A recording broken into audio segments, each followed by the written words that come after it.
Сәлем қыздар, менің арнама қош келдіңіздер. Сіздермен бүгін нағыз бешбармақтың қамырының жасалу жолымен бөлісетін боламын.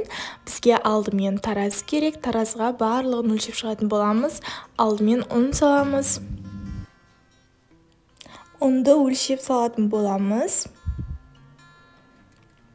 Өлшеп алдық, енді үстінен тұз, 1 шай қасық және 2 жұмыртқа. Үстінен 2 ас қасық сұйық май.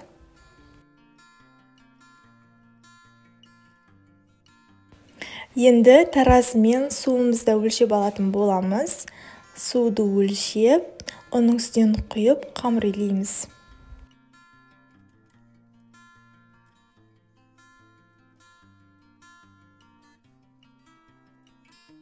Тура осы рецептпен дайындап көріңіздер. Қамырларыңыз езілмейді, жыртылмайды. Жайылған кезде де өте жақсы жайылатын болады.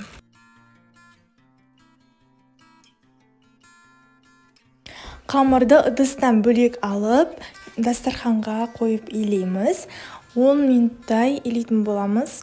Қамырды неғұрлым ұзағынан, бастапқы кезде илеген кезде қамырды неғұрлым ұзағынан илесеңіздер, қамырларыңыз тынық болып, жақсы жайылатын болады. Міне қамырымызды илеп алдық. Енді осыны пакетке салып, жарты сағатқа бөлме температурасына қойып қоямыз.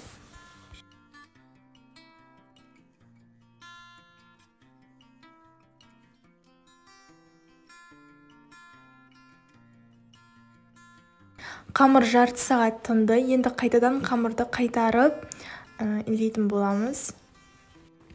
Илейді, ысады дейді ма? Енді әр өңірде әртүрлі айтады, біз жақта осылай айтады. Осылай қамырды 2-ке бөліп аламыз, дағы 2-ке бөліп, қайтадан илеп пакетке салып қоямыз.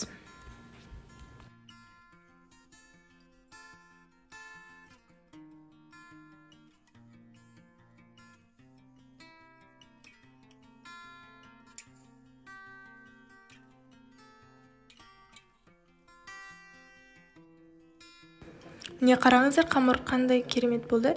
Енді осыны пакетке салып 20 минутқа тындырып қоямыз.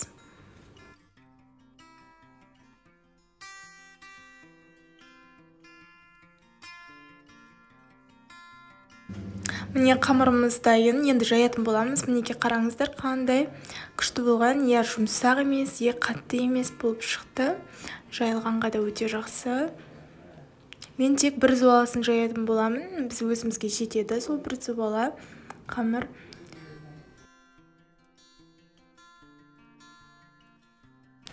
Енді әркімнің өзінің қамыр жаю тәсілі әртүрлі болады. Менікі осындай. Қамырды осылай оқтаумен жайып аламын. Қамырды жылжыту арқылы жаямын. Одан кейін қамырды оқтауға орап отырып жаямын. Сәл үлкейгеннен кейін.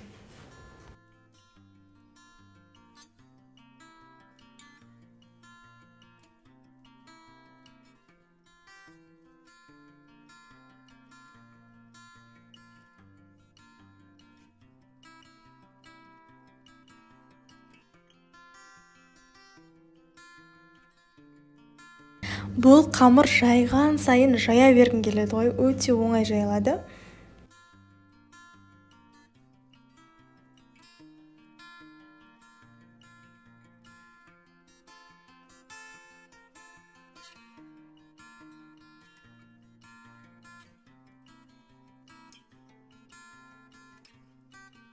Қамырымыз дайын, осылай шеті де, ортасы да бәрі біркелкі болып жайылды. Енді осыны қайнап тұрған сорпаға кесіп салатын боламыз.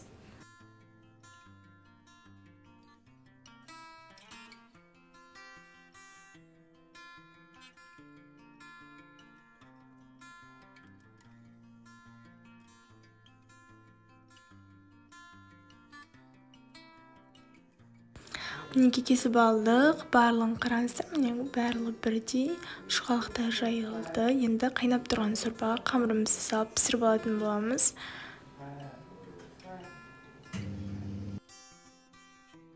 Қамырды салдық, бетін жауып, қайнағанын күтеміз.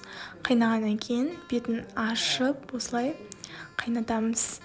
мына ортасындағы көбік шетіне тараған кезде уже қамырдың піскенін білуге болады. Мына подливын дайындадым, тұздығын. Енді міне қараңыздар, шетіне тарады. Енді осыны су құйып қамырымызды аламыз. Міне қараңыздар, қамыр қандай күшті болып піскен, езілмейді, осылай тал-тал болып түсетін болады қамырларыңыз. Мінекей, қараңыздар. Қамырдың барлығын сүзіп алдық. Енді үстінен осылай тұздықты саламыз. Қамыр бір-біріне жабысып қалмас үшін осылай бетіндегі майынан құйып жібереміз. Тура осы рецептпен мантының да қамырын дайындауға болады. Мантының қамырында тек бір ғана ингредиентін алып тастайсыздар. Басқа нан салма болсын, нарын болсын, тағы қандай тамағымыз бар, сондай қамырдан жасалатын тамақтар дайындасаңыздар болады.